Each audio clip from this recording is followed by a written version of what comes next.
In a narration found in Jami' at-Tirmidhi, number 2324, the Holy Prophet Muhammad, peace and blessings be upon him, advised that the material world is like a prison for the believer and a paradise for the non-believer.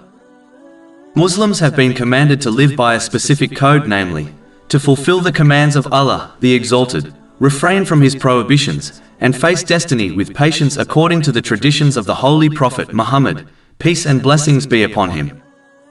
This will ensure they use the blessings they have been granted in ways pleasing to Allah, the Exalted. This duty also includes treating the creation in a way one desires others to treat them. Because of this code, Muslims are under constant supervision and fully believe that every deed is recorded and will be judged on the day of resurrection. Because of this fact, a Muslim rejects their evil and vain desires in order to please Allah, the Exalted.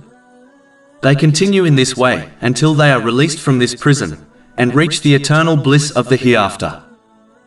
On the other hand, a non-Muslim does not live by this code and instead indulges in their desires, so this world becomes like a paradise for them, whereby they use the blessings they have been granted in ways pleasing to themselves.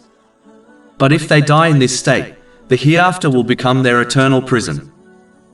Therefore, a Muslim should make their life easier by adhering to the rules of this world until they are released.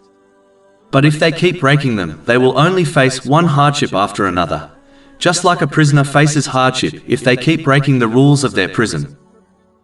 But it is important to note, this does not mean a Muslim's life is bad.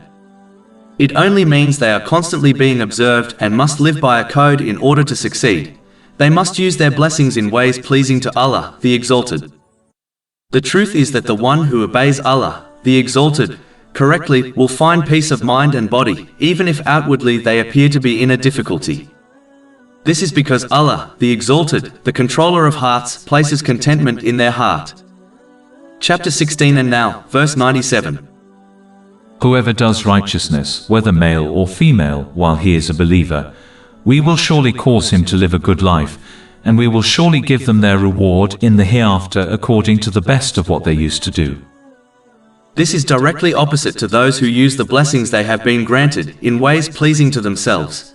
Those who outwardly appear to be enjoying the luxuries of the world but face anxiety, stress, depression, and suicidal thoughts as they have obtained no peace of mind or body. A Muslim should therefore never be fooled by outward appearances. Chapter 20 Taha, verse 124. And whoever turns away from my remembrance, indeed he will have a depressed, i.e. difficult life, and we will gather, i.e. raise him on the day of resurrection blind.